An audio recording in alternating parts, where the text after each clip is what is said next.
Okay, we're going to talk about on-site electricity. And can everybody see? Is it too much light on the screen? Can you see it okay? Good deal, good deal.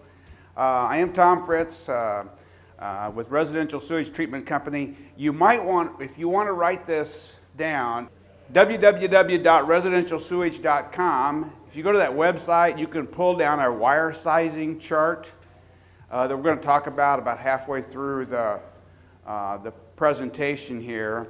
And I used to try to email it to everyone, but we put it up on our website in an Excel format so you can download it, save it on your computer, and every time you need to use it, just use it as a template, name it something else, and if you goof it up, go back to the website and get it again. Why should you take this class? Why do you need to take a class on on-site electricity? A lot of reasons. One, for troubleshooting. I'm sure that you've all had to troubleshoot, and electrical issues can be a big part of your troubleshooting. So you need to do it to be able to troubleshoot. How about selling the system? You need to know a little bit about electricity when you're selling the system to the homeowner. The homeowner might ask you some electrical questions. What should I use, 115 or 230? How far away can I put it? How many breakers do I need? How much power will this use? What will this cost me? Those are all things you ought to be able to answer. If you can answer them and your competitor can't, you got a leg up there. We're going to learn how to calculate the usage for the homeowner. That's a good thing you should know, to be able to tell the homeowner what this costs them. Minimize the surprises. Knowing a little bit more about electricity, we're not going to become electricians here today, but we're just going to become a little better at electricity so we can minimize surprises that might pop up. And if you're selling and installing a system for a homeowner, you are responsible. You're the responsible person. If it doesn't work, you're the one that they're going to call. You need to be able to answer the questions. Our learning objectives today is we're going to learn about basic electric current. Believe me, we're going to get very basic. I think it's good to start at the very bottom. If you're going to build a house, let's put the foundation in first. It'll let you understand what happens later on a little better. Basic electric current. We're going to learn about voltages, how to calculate the cost of electricity. It's estimated, did I miss something? Nope. It is estimated that over 75% of the problems that we have on advanced systems are electrical. And our company services about 2,500 systems, on-site systems. 98% of those are single-family homes. I will tell you, I agree with this. I agree with this. Most of our problems are electrical. A good understanding of just the basics of electricity will help you when you go troubleshoot these systems. So the four most basic elements of electricity: volts, amps, ohms, and watts. We're going to learn about all of those today, a little bit about all of those. Have you ever heard that electricity is like water? It is. It really is. And we're going to see a lot of different places where it is like water. And if you're like me, it'll help you remember how electricity works. Because you all probably know how water works. You deal with it all the time, how water flows in a pipe. So keep that water flowing in a pipe in mind. Electrons in a wire are just like water in a pipe. The water's flowing through the pipe. There's a valve there that you can control it with. Just like current flowing through a wire, there's a switch there that you can close off the current with. The most basic electric current at volts, the electrons are the smallest part of electricity. They are the ones that are circling around the nucleus there. The electrons are what are moving through the wire. Millions and millions of little electrons are moving through the wire all the time. That's what electricity is. They have no problem at all moving through the wire. Electrons don't, but electrons have a negative charge. They're all pushing against each other. All those electrons in that wire are pushing against each other. And as they do that, they create pressure. Sounds like water again, doesn't it? They create pressure, we call it volts in electricity. So volts is like pressure. All the electrons are negative. Did you hear about the two atoms walking down the street? One atom, you didn't hear about it? One atom said to the other one, "Hey, I lost an electron." The other one said, "Are you sure?" He goes, "I'm positive." Little electrical humor there. So yeah, it's just like water in a pipe, electricity is. The supply line to your bathroom fixture carries water under pressure, and you can turn it on and off with a valve. We measure that in PSI, or pounds per square inch, and electricity is just measured in volts. So the number of volts, the amount of volts, is how hard the electricity is being pushed through the wire. What about amperage? Amperage. If a volt is pressure of electricity, then the amp is the flow of electricity. Flow. There's another water term. Flow. So again, remember, if a volt is pressure, amp is flow. The flow is also referred to as the current. There's another water term. Current, flow, current. It really is like water when you start thinking about it.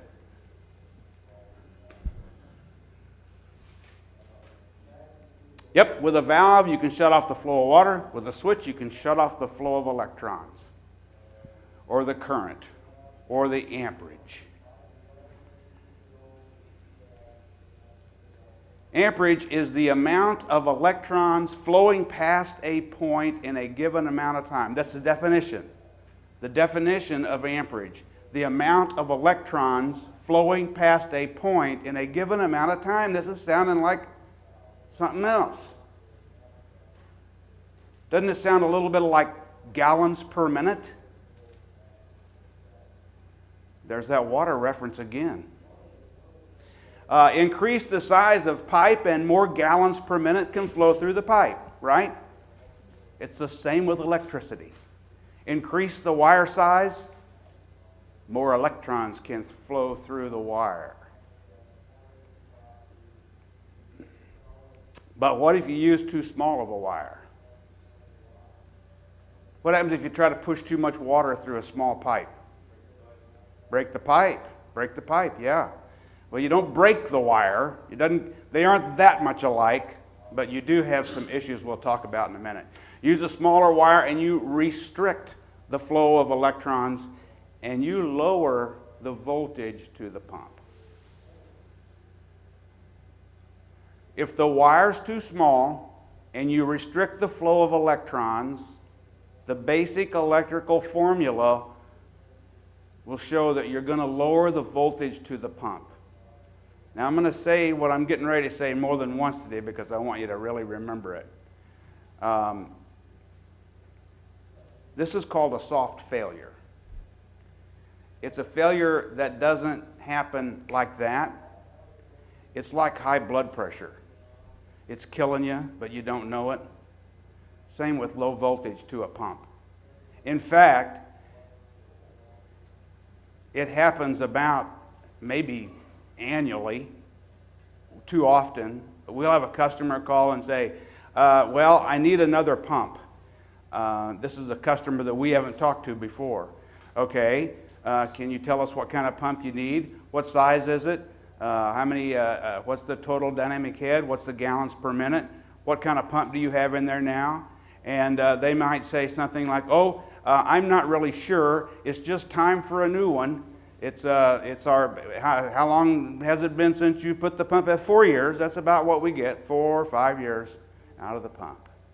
And they think that they need to buy a pump every 4 or 5 years.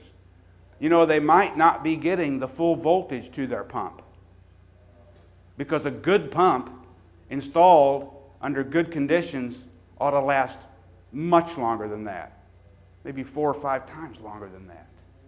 A good pump, yeah, so that would be a soft failure.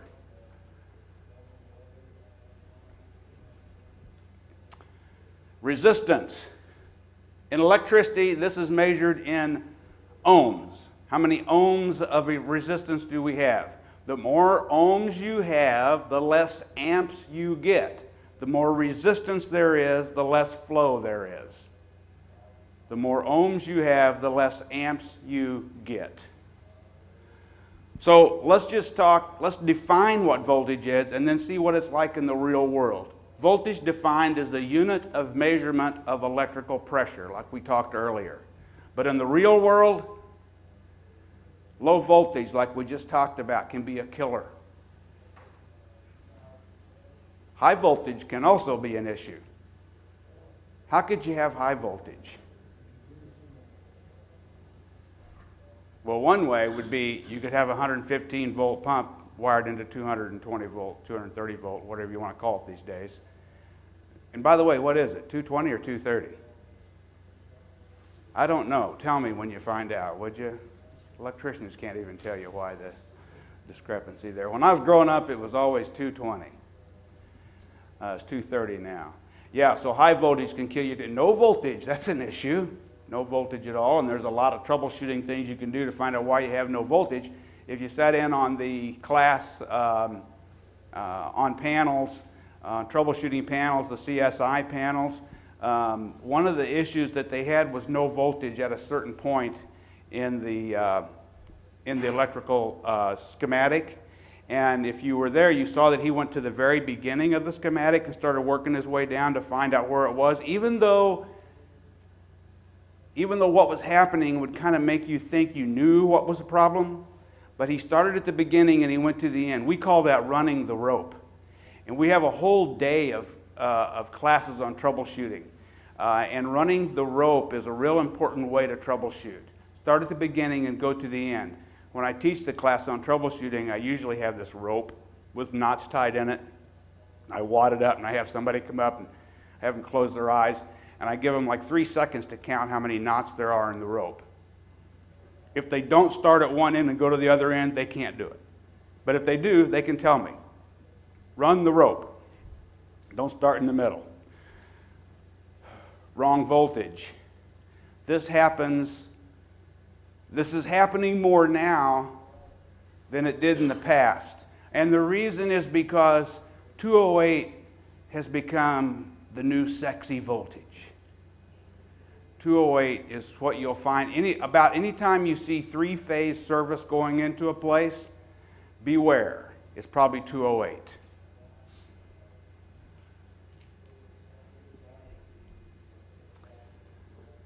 Amp, defined, the boring definition of an amp is the unit of measurement of the rate of electrical current flow in a conductor, like we were talking about earlier. But in the real world, an amp is how hard the motor is working. Why do you take amp readings? You can tell a lot from an amp reading. If you could take a motor and set it on a bench and turn it on, and it was pulling 4 amps, let's say, and if you could safely take your hand on the shaft and start squeezing it, and had an amp probe on it, you would see the amps going up. So the harder a motor works, the more amp it draws. It's good to record the amps on a motor or a pump. Every time if you do regular service, write it down, record it. You can get an indication if you see a trend of amperage going up. You can get an indication of a potential failure. And remember, the best day a motor ever has is the day it started. It's never going to get any better than that. The bearings are going to work and they're going to wear a little bit and the amperage is going to go up. It's good to be able to keep an eye on that. Overloading a circuit. You can overload a circuit with amps, and what happens when you do that? Break the circuit. Circuit breaker trips. We're going to talk about circuit breakers here in a little bit.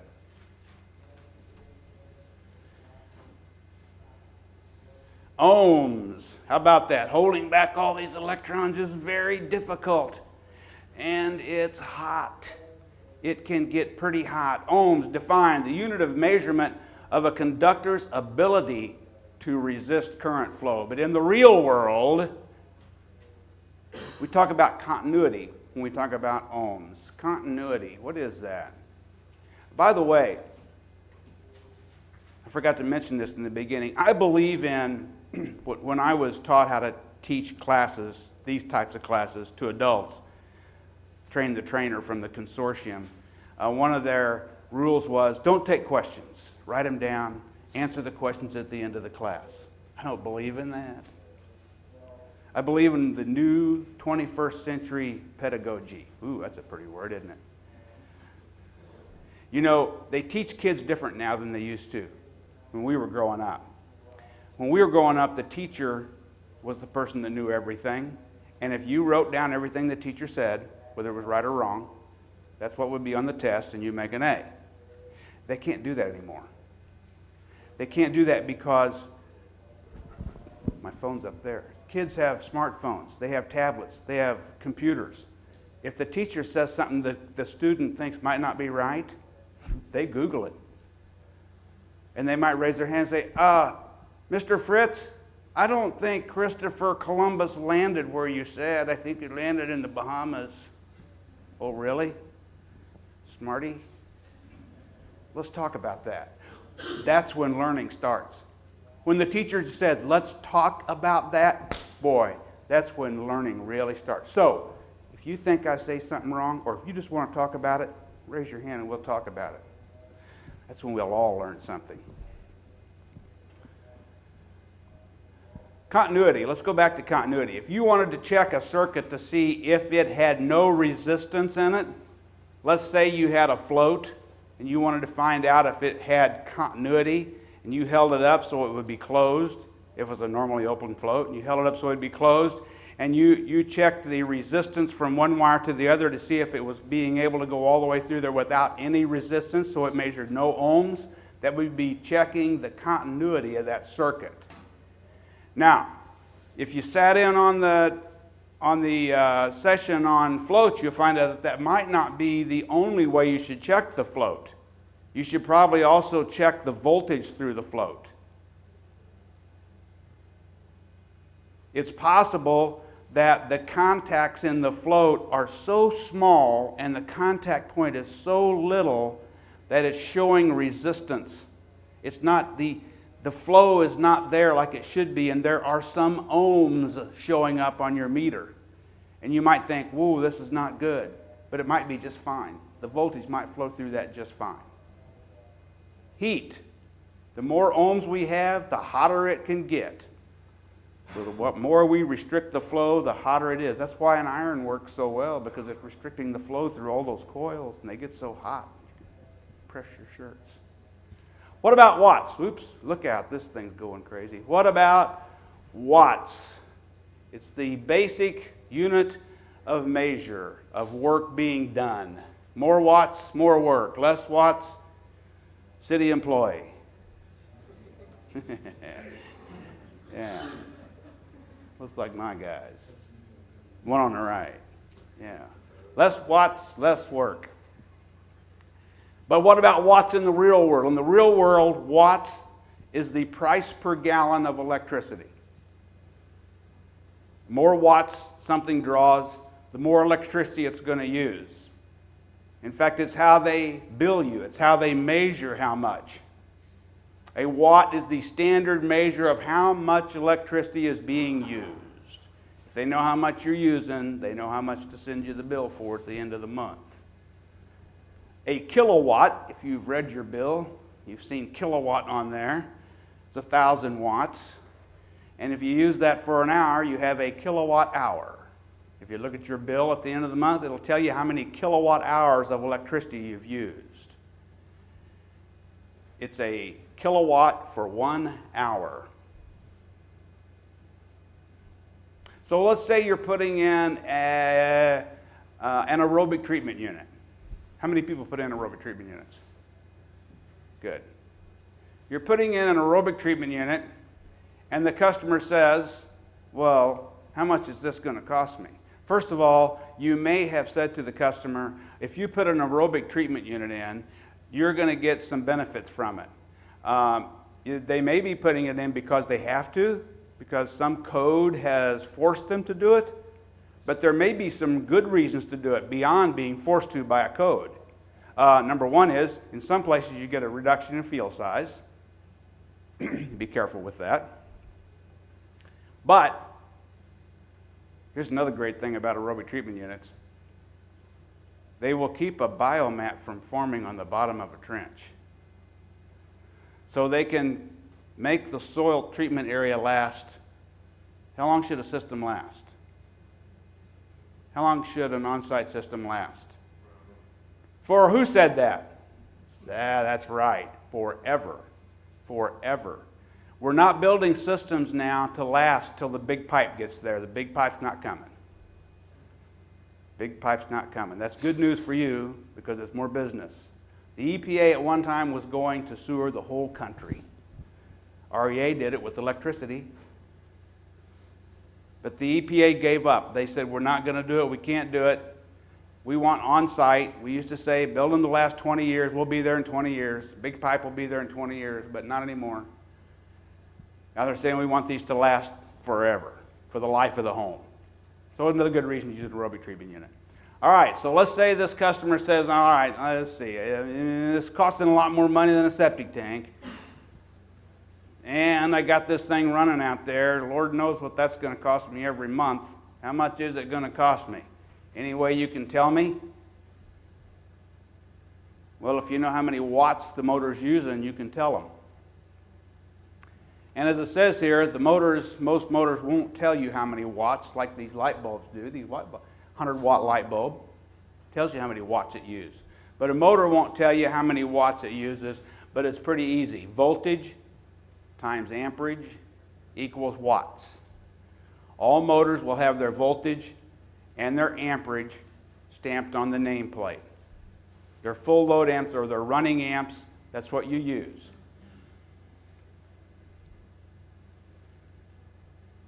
The motor we're talking about, a typical motor for an aerobic treatment unit, would be 115 volts. And they're usually around 4 amps. They don't pull many amps. 115 times 4, 460 watts. So now we know how many watts this little motor's using. It's using 460 watts. If we multiply the watts times the hours used and divide that by 1,000, because we pay by the kilowatt, by the 1,000 watts, not by the watt, and the motor runs 30 minutes on and 30 minutes off. A lot of aerobic units that's how they're set, for a total of 360 hours per month. I did the math for you. And we can finish this by saying the watts times the hours used in a month is a lot. 165,600 watts. But that's not kilowatts, that's watts. So if we divide that by 1,000, we find out that we used 165.6 kilowatt hours. Now we're getting close to knowing how much this thing's going to cost the homeowner to run it for a month. I buy my electricity from Kansas City Power and Light, and it costs 8 cents per kilowatt hour. I suspect you're paying close to that. Maybe a little more, maybe a little less, but probably close to that. So 165.6 times 8 cents, $13.25 a month. Now, you've done a few things here. You've told them what they asked for. They wanted to know what it was going to cost. But you've also impressed them. I mean, my guess is you don't get all these jobs without bidding against somebody else. So if they think you know more about this than Billy Bob Bacco, are there any Billy Bobs in here?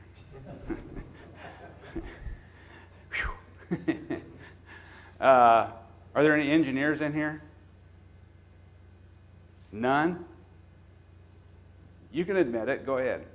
No, none? All right. We can make fun of them too.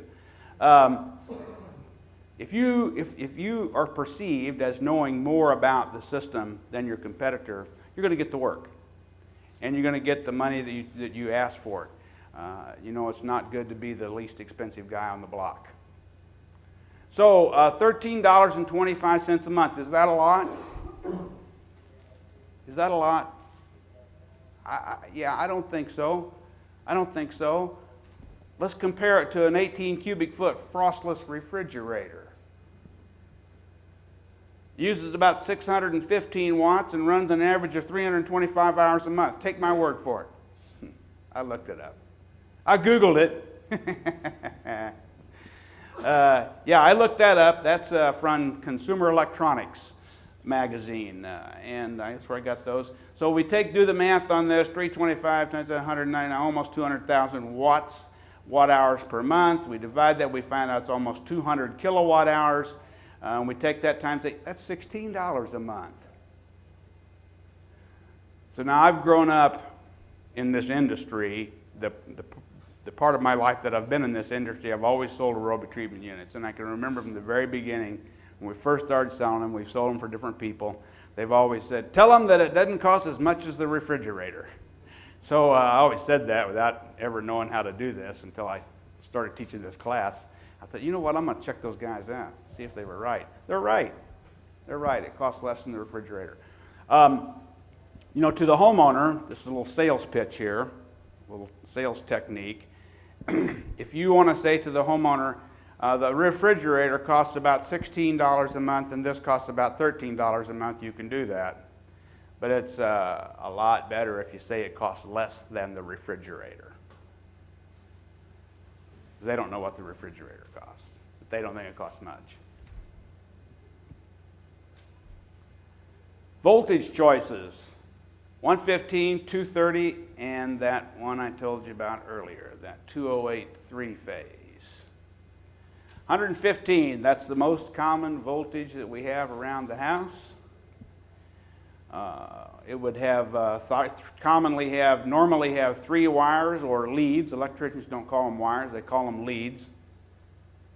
The black lead, called the hot lead. The white one, usually called the neutral. And then a copper lead, bare, called the ground. It's a real good idea not to change colors. I put this in because it's not such a problem when we're talking about these 2 wires here, or these 3. God forbid you would change that ground wire. But to swap the black and the white is not as bad a deal as when you start doing some wiring where you have 8, 9, 10, 12, 15 wires in there, and they're all color-coded. And someone before you did a little work, and they swapped them around, and the panel is about 500 feet from the other panel, and you're walking back and forth, you're there by yourself, and you're checking, you'll be cussing the person that changed the color of wire. Yeah, the ground would not be insulated, the others would be enclosed in insulation. And then they would also be enclosed in another insulation that we usually call Romex. You know what Romex wire is, don't you? Yeah. It's actually, Romex is like calling tissues Kleenex, or like calling a copier a Xerox machine. Romex is a brand name. So it's really not Romex, it's really NM, or non-metallic sheath. So if you want to call it by its real right name, unless Romex made it, then you can say it's Romex wire, but it's Romex NM wire, non-metallic sheath. Most homes are wired with NM wire because they're inside the studs, protected from the outdoor elements. Perfectly fine, not running conduit, but we don't work in those situations. Most of our stuff is done outside, buried in the ground where there's moisture. And when we do that, we don't use NM, we use UF. UF wire, underground feeder. It's like NM or Romex that's designed to be direct buried in the ground. And it's okay. That's okay. That's all right. That's what it was designed for. That's what it was designed for. It can work fine. There can be issues with it, not because it's a bad deal to bury the wire in the ground as far as the function of the wire itself, but this stuff can happen. They can run into the wire. That's a problem. Most building codes do say that you, at least in our area, that you need to bury a UF wire at a depth of 18 inches. Best practice would be to run it in conduit. Conduit would keep the landscape people out of it and the rototiller people out of it. Anything? Can you think of another advantage of having the wire in conduit? Pulling new wire. Oh boy, yeah. And I would say that we have a half a dozen a year situations where the wire, the leads from the panel in the house to the pump or to the aerobic unit or whatever you're powering have become compromised, and almost always they're direct buried and not in conduit. If they were in conduit, with the troubleshooting, after troubleshooting we determined that the problem is between here and here. If it's in conduit, we could just pull that wire out and run new wire. And we test that a lot of times by laying new wire across the top of the ground, wiring it up, seeing if it works. If it works good, then we're pretty darn sure that that wire in the ground is compromised by something. So if it was in conduit, we could pull it and put new wire. If it's not, then you have to dig and bury that new wire. 230 volts. This is that voltage around the house that does things like the clothes dryer, the oven, the air conditioner, all that big stuff. What is the big deal about 115 and 230? You know, you can buy pumps that run on either 115 or 230 in certain ranges. So what's the big deal? Why would you, if 115 is so common, why would you ever want 230 volts? Why would you buy a motor, in our case usually a pump, at 230 volts and not 115? Why? That's cheaper to run it? The what? Motor doesn't have to work as hard? What? Smaller wire going out to it. You're scoring 100 so far today. You know it doesn't cost 1 penny less to run a 230 volt over a 115 volt. It sure doesn't. It sure doesn't. Because 230 volt motor runs on half the amperage of 115 volt. So when you do the math, it comes out exactly the same. However, as we're going to see here in just a little bit,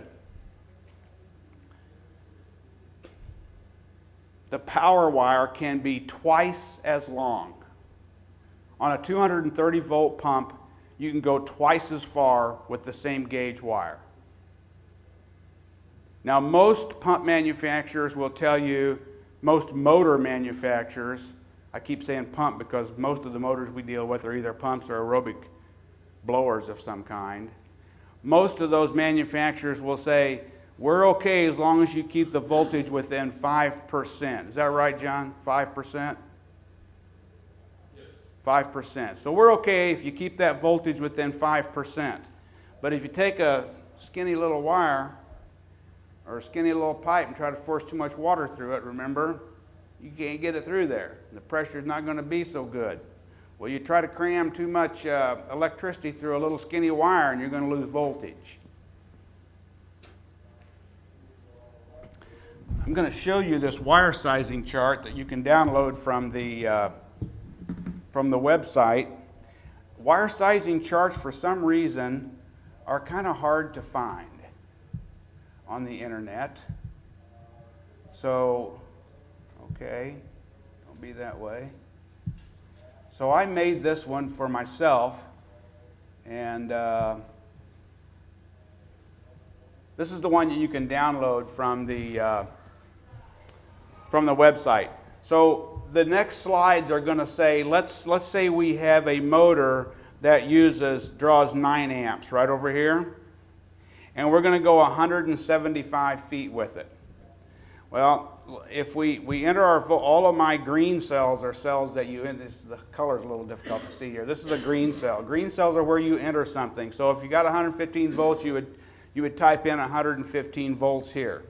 And then you would put the wire size right here. And you copy it from one of these up here. Number 12, and this is what the resistance is. This is a constant that you don't need to know about. That's what's in here right now. Number 12 has been typed in here or copied in here from this cell up here. And I put in 115 volts.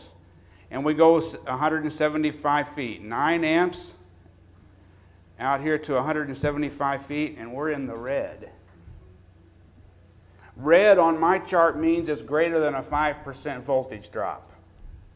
So this is at the point where if the pump manufacturer knew that you were servicing this pump or this motor with more than a 5% drop in the voltage, they would not be pressed to stand behind the warranty. Well, it's important to know these things. Let's change that 115 to 230. Wow. Now, 9 amps at 175 feet, we're just fine. It's a 2.75% drop in voltage. Now you can do that. You can increase the wire size. Have you bought wire lately? Number 12 wire is the most common wire that we see used, and if you go to number 10, 2 things happen. You pay a whole lot more money. That's last year's winners on the rodeo. And it's very difficult to work with that wire. It's like bending a horse's leg. Yeah, this is what we just did. And we did see some problems. And we would call that a soft failure. We're servicing the motor with less than 95% of the amperage that it needs. Same one with 230 volts? Yes, we say that's okay. We like that a lot better. So remember, a good reason, and we were 175 feet there. 9 amps is, that's in the range of most of the pumps that we deal with anyway. So 175 feet can happen pretty quick. And remember, it's not 175 feet from the house to the pump. It's 175 feet from the panel. If you have my luck, the panel's in the clear in the other end of the house. Add another 40 or 60 feet. It's a nice house. So watch that. Circuit breakers. What causes a circuit breaker to trip? 2 things. Overload or ground fault.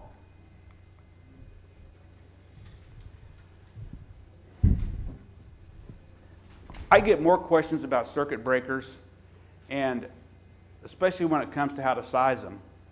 And if you talk to electricians, you'll get many different answers, and the code is so difficult to understand. So we're going to talk pretty general here today about circuit breakers. But first of all, I think it's important to know how a circuit breaker works. Your typical circuit breaker that you see in your panel in your house.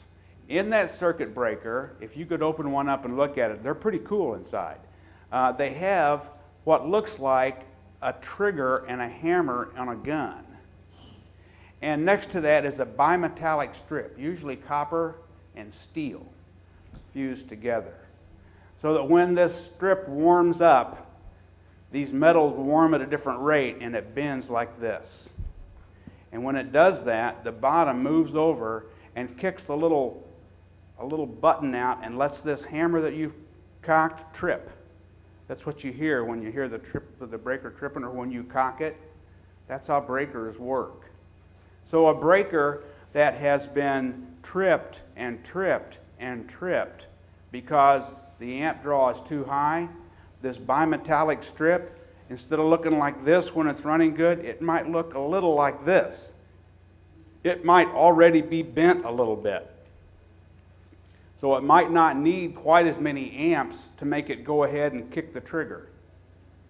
So it's possible a breaker that has been tripped a lot will get weak. So if you've heard someone say that might be a weak breaker, that's possible. It doesn't happen much, but it's possible.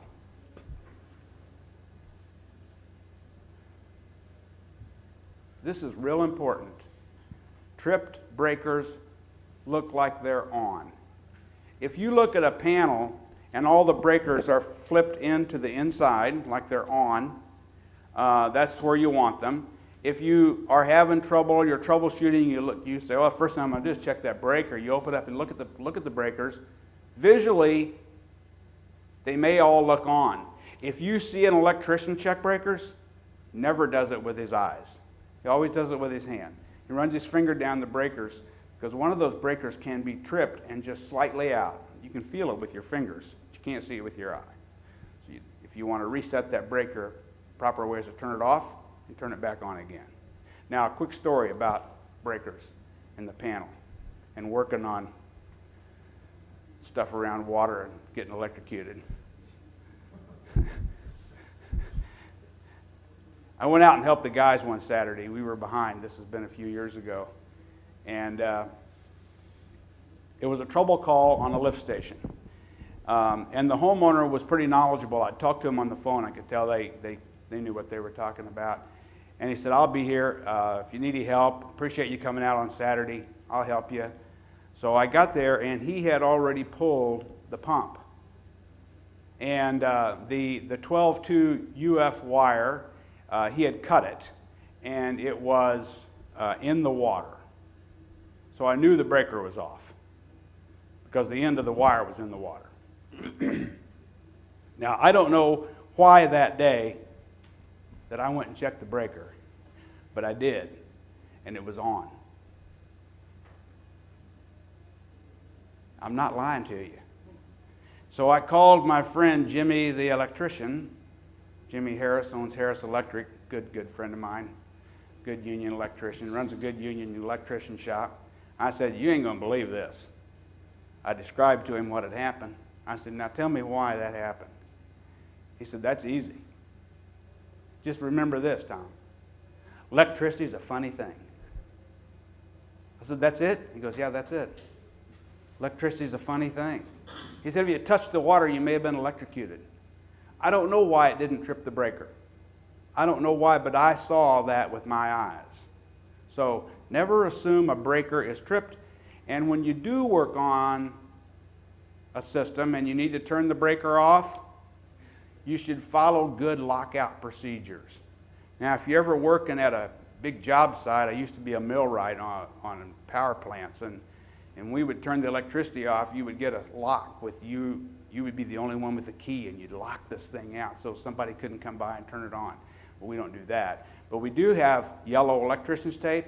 When we turn that breaker off, we put that yellow tape over, and we say, do not turn on. In case the homeowner might come on while you're working on it and say, I'm going to make me some toast, and the toaster is not working. So they turn that on, and you become the toast. So remember that. How do you size a breaker? Like I told you, I've been asked this question a lot, so I researched it. I Googled it. You ought to Google it. And then I went to Jimmy, my friend Jimmy, and I went to Jimmy's friend and some other friends. I went to this guy that is a cousin of mine that is, he is known for taking the test for the National Electric Code in all 50 states. I said, this guy can tell me.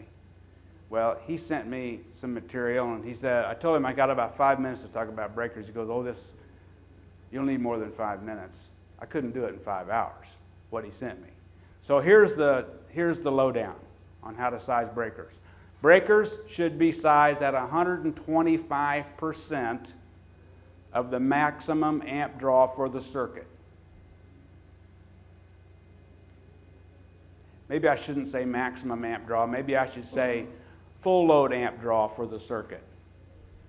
So if the only thing you have on this, and you always jump up to the next size, if the only thing you have on the circuit is that 9 amp pump, then 125% of 9 amps will get you the breaker size you need. In that case, a 15 amp, because they don't make them smaller than that. I don't think they make 10 amp that'll go in a panel. But remember, that may not be the only thing on the circuit. If the toaster is on the circuit, you need to add them all up. Toasters draw a lot of amps. Anything that gets hot draws a lot of amps. What about GFIs? A ground fault interrupter, or GFCI, a ground fault circuit interrupter. You know what they are. Mostly you see them in the receptacles with a little red button, and now it's code that anytime they're around water, like in a laboratory, in a restroom, you have to have a GFI circuit. What about those? If you have a GFI circuit in your pump circuit, is that going to be a problem? Could be, could be. I tell you, the reason that the GFIs came about was to keep us from getting electrocuted. And the way they work is a GFI has a printed circuit board inside. Each little outlet has a printed circuit board inside of it. And it measures the amount of amps that are going this way and the amount of amps that are coming back, because that's the way it's happening all the time. And if it notices any difference, if it notices more than 5 milliamps, that's 1,000th of an amp. If it notices more than 5 milliamps, it trips the circuit. And it does it within 1/13 of a second. So if you jam your hand in the bathtub while you're holding the radio that's plugged into the GFI, hopefully 1/13 of a second will save your life. But they're pretty temperamental too. They're pretty temperamental. If you have a pump plugged into it, and in the circuit going clear out to the pump and coming clear back, it's possible. All circuits, the circuits go into these lights, the circuits that are throughout this building, it's possible that they are all, or some of them, are leaking a little bit of electricity. It happens a lot. Well, if they're leaking electricity, if your pump has a little electrical leak in it, that GFI is going to notice it. It'll trip the circuit. GFCI notices everything in the whole circuit, so it's even more temperamental. So you may have to take a GFI out if it's running, if it's on the circuit going to your pump. Now, remember I told you that three-phase, the mysterious three-phase 208 volts. What do you do when you run into this voltage? What? Call Jimmy. Call Jimmy. That's a good idea. And you know what I do right after I call Jimmy? I go play golf. I tell Jimmy to come out and work on it. Call an electrician. Call an electrician. A few in the field pictures. I think it's always good to have pictures. We always like to, I tell you what, we sell systems to contractors.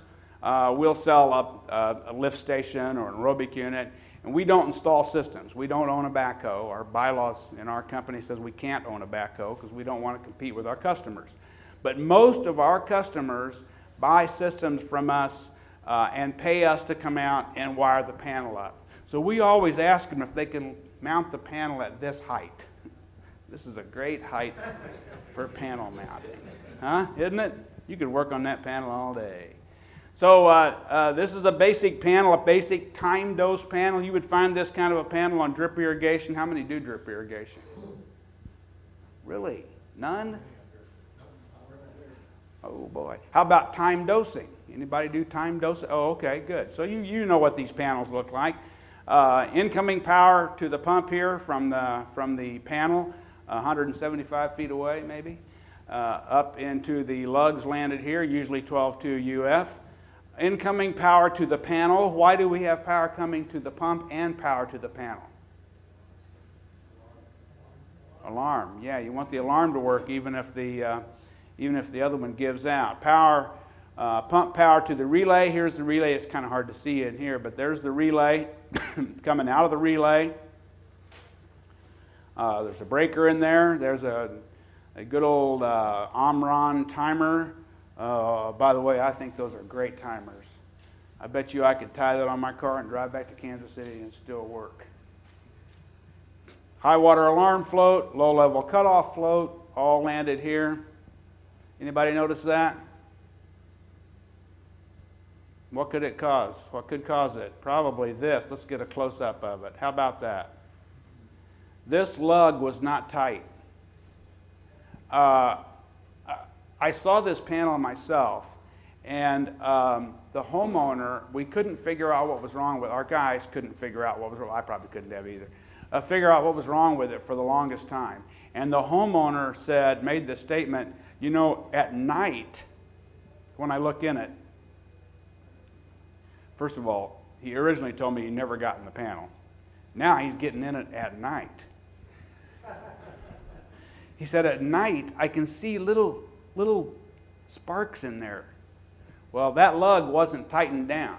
So it was sparking and it was causing heat and causing that to, when it got hot enough to melt that insulation. Basic time dose control panel. Look at this. This is good practice. Incoming power supply from the house. Outgoing power supply to the tank. Notice how that's watertight hubs, and the conduit is glued into that. We're going to see where this enters the tank at. Mounted on good unistrut. I've tried everything that doesn't, you know, unistrut's not the prettiest thing. I've tried all kinds of exotic woods and plastics, and believe me, unistrut's the best. At least we get green unistrut, so it looks a little different. And I mentioned that. Oh, look, if you have a panel like this, notice that I penetrated the panel in the bottom. This panel's outdoors, so it's NEMA 4 rated. If you penetrate a NEMA 4 panel anywhere but the bottom, it loses its NEMA 4 rating. Here's this same conduit going into the tank. I go through the riser because I know I have a good watertight seal that way. There's a watertight hub, and there is the system ready for backfill. It looks great. There's a lot of good things happening here. The connections on the pipe are not in the overdig, they're over the tank. Everything looks great here, except if he covers it up with his gauge there, he's going to lose it. That's a good looking installation. Any questions? I know you don't have questions because you know beers in there to be drank. Well, thank you very much.